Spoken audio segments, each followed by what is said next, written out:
पिता करदम जी के वन में चले जाने पर भगवान कपिल जी माता का प्रिय करने की इच्छा से बिंदुसर तीर्थ में रहने लगे।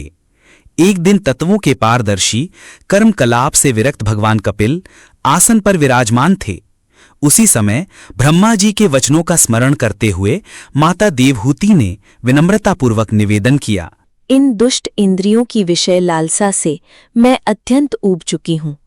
इन्हीं की इच्छाओं को पूरा करते करते मैं घोर अज्ञान के अंधकार में गिर गई हूँ। अब आपकी कृपा से मेरी जन्म परंपरा समाप्त हो चुकी है और इस अज्ञान अंधकार से पार लगाने के लिए मुझे नेत्र स्वरूप आप ही प्राप्त हुए हैं। आप संपूर्ण जीवों के स्वामी आदि पुरुष भगवान हैं। हे देव, ये देह गेह में मैं और मेरा का जो दुराग्रह है वो भी आपका ही कराया हुआ है। अतः अब आप मेरे इस महामोह को दूर कीजिए। आप अपने भक्तों के संसार रूप वृक्ष के लिए कुठार समान हैं। मैं प्रकृति और पुरुष का ज्ञान पाने की अभिलाषा से आपकी शरण में आई हूँ। आप भागवत धर्म जानने वालों में श्रेष्ठ हैं। मैं आपको प्रणाम करती हूँ। माता देवहूति की यह अभिलाषा सुनकर आत्मज्ञानी सत्पुरुष भगवान कपिल मन ही मन उनकी प्रशंसा करने लगे। फिर मृदु मुस्कान से सुशोभित मुखारविंद से बोले, माता, ये मेरा निश्चय है कि अध्यात्म योग ही मनुष्य के आत्यंतिक कल्याण का मुख्य साधन है। यही योग दुख और सुख दोनों की निवृत्ति करता है। इस जीव के बंधन और मोक्ष का कारण मन ही है। विषयों में आसक्त होने पर यह बंधन का हेतु बनता है और परमात्मा में अनुरक्त होने पर यही मोक्ष का कारण हो जाता है।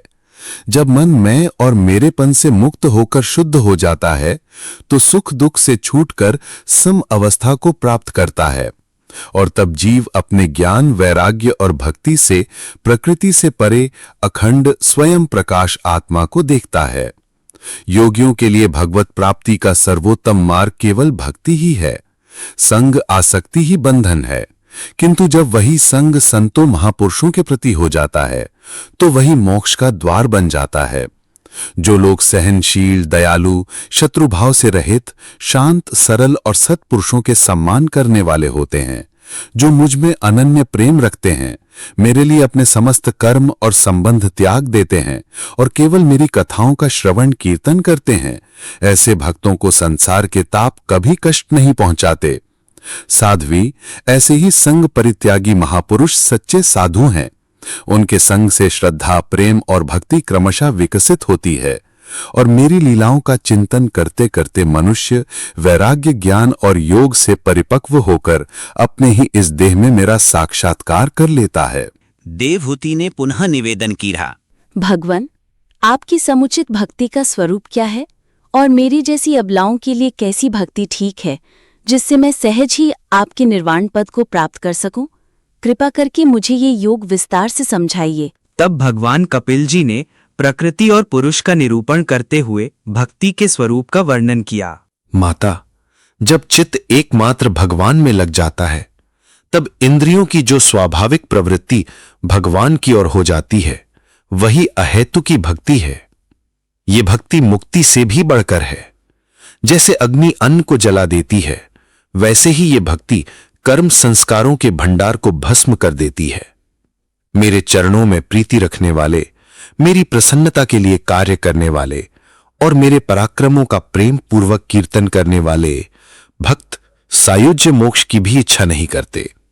मां, वे साधुजन मेरे रूप की माधुरी, मेरी वाणी और चितवन में ऐसा रमे रहते हैं कि अनचाहे भी उन्हें परम पद की प्राप्ति हो जाती है। वे मेरे धाम को प्राप्त होकर वैकुंठ के दिव्य ऐश्वर्य का अनुभव करते हैं और जो मुझे ही आत्मा, पुत्र, मित्र, गुरु और ईष्ट मानते हैं, उन्हें काल चक्र भी नहीं ग्रस सकता। माताजी, जो लोग इहलोक और परलोक के संग्रहों को त्याग कर अनन्य भक्ति करते हैं, मैं स्वयं उन्हें मृत्यु सागर से पार कर देता हूं, क्योंकि मैं ही साक्षात भगवान हूं, प्रकृति और पुरुष का प्रभु, समस्त प्राणियों का आत्मा। मेरे भय से वायु चलती है, सूर्य तपता है, इंद्र वर्षा करता है और मृत्यु अपने कार्य में प्रवृत्त होती है। अतः योगी जन ज्ञान वैराग्य युक्त भक्ति योग द्वारा मेरे चरण कमलों का आश्रय लेते हैं। हे माता, मनुष्य के लिए सबसे बड़ा कल्याण यही है कि उसका चित्त तीव्र भक्ति योग से मुझ में स्थिर हो जाए। इस प्रकार भगवान कपिल ने अपनी माता देवहूति को भक्ति, योग और सांख्य का दिव्य उपदेश दिया।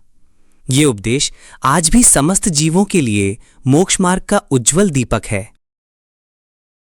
हमारे इस चलचित्र को देखने के लिए आप सभी का हृदय से बहुत बहुत धन्यवाद। कृपया आगे भी हमारे चैनल से जुड़े रहें। श्री राम, जय जय राम।